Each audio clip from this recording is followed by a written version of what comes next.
સુરતમાં પ્રેસ મીડિયાની આડમાં કરોડોની છેતરપિંડીનો પર્દાફાશ. ઇકોસેલ પોલીસે આરોપી રાજેન્દ્ર ચૌધરીની ધરપકડ કરી. જે પોતે જનાદેશ સુરત ન્યૂઝપેપર અને ન્યૂઝ ચેનલના તંત્રી તરીકે પોતાની ઓળખ આપેલી ફરિયાદી પાસેથી 1,84,00,000 રૂપિયા પોતે મેળવી લીધેલા. આ જ આરોપી રાજેન્દ્ર દિનકર ચૌધરી વિરુદ્ધમાં અન્ય અમારે જ ઇકોસેલમાં નોંધવામાં આવેલો છે. સુખદેવ પાટીલ પાસેથી 2 કરોડ ઉપરાંતની રકમ મેળવી લઈ તેઓ સાથે વિશ્વાસઘાત અને છેતરપિંડી કરેલ. સુરતની અંદર અનેક વખત સાયબર ઠગિયાઓ કેટલાય લોકોને ઠગતા હોય છે. ફરી એક વખત નવી મોડેસ ઓપરેન્ડી કે જેમાં સુરતમાં પ્રેસ મીડિયાની આડમાં કરોડોની છેતરપિંડીનો પર્દાફાશ. એસએમસીમાં નોકરી અને સરકારી કોન્ટ્રાક્ટના નામે ઠગાઈનો આક્ષેપ.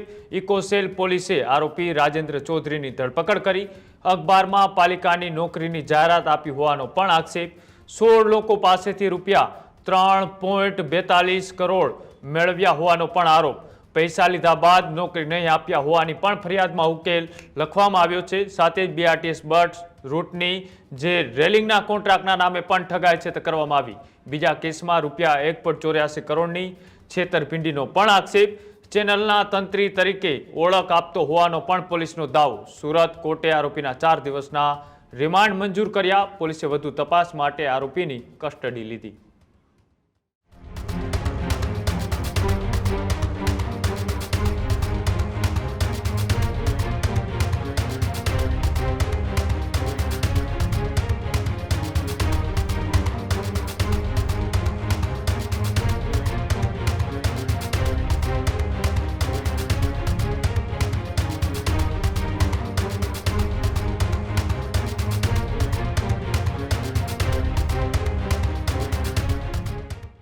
ફરિયાદી શ્રી ચંદ્રકાંતભાઈ નિકુમ દ્વારા ઇકોસેલમાં ફરિયાદ આપવામાં આવેલી.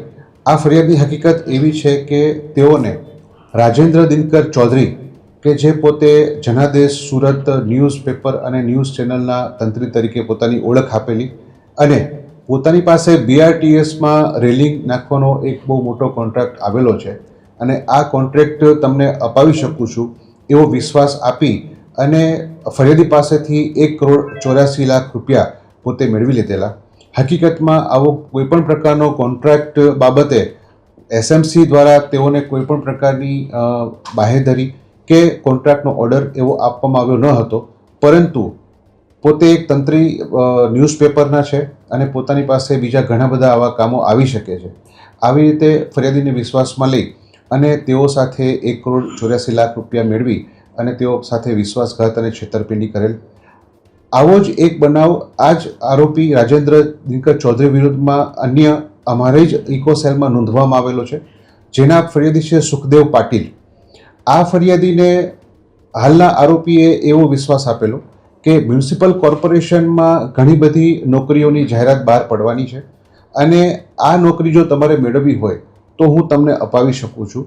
એવો વિશ્વાસ આપી એને લાલચ આપી તેને પોતે એક વ્યક્તિ દીઠ તમારે ઓછામાં ઓછા 15 લાખ રૂપિયા ખર્ચ કરવા પડશે આવી વાત કરી અને ફરિયાદી સુખદેવ પાટીલ પાસેથી 2 કરોડ ઉપરાંતની રકમ મેળવી લઈ તેઓ સાથે વિશ્વાસઘાત અને છેતરપિંડી કરેલ. આ બંને ગુના અમોએ ઇકોસેલમાં દાખલ કરેલા હતા અને ગુનો દાખલ થતાં જ આરોપીને આ બાબતે પહેલેથી જ જાણ થઈ ગયેલી કે મારા વિરુદ્ધમાં ફરિયાદ નોંધાવવાની છે. તેથી આરોપી નાસી ગયેલો હતો અને અમે અમારી બાતમી આધારે આરોપીને રાજેન્દ્ર દિનકર ચૌધરીની ધરપકડ કરેલ છે. હાલ તે રિમાન્ડ ઉપર છે. કેટલા દિવસના રિમાન્ડ લેવામાં આવે છે? 4 દિવસના રિમાન્ડ લેવામાં આવે છે. સર, આરોપી વિરુદ્ધ કંઈક છે કે પહેલા પણ ક્યાંય કેસ? આરોપી વિરુદ્ધ ભૂતકાળમાં હાલમાં ઇકોસેલમાં 2 ગુનાની તપાસ ચાલી રહી છે.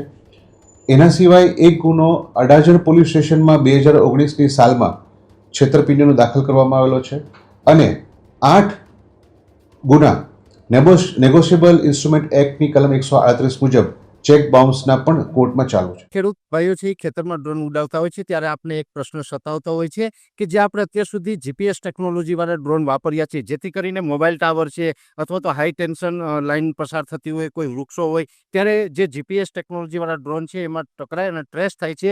પણ એગ્રીઓન લાવ્યું છે જીએનએસએસ ટેકનોલોજી ડ્રોન, જેથી કરીને એ ડ્રોન છે એ કોઈ જગ્યાએ ટકરાય નહીં, પોતાની રીતે જ ડિસિઝન લે છે અને મૂવ થઈ જાય છે, જેથી કરીને જીએનએસએસ ટેકનોલોજી ડ્રોન છે એ વાપરવાનો આગ્રહ રાખો.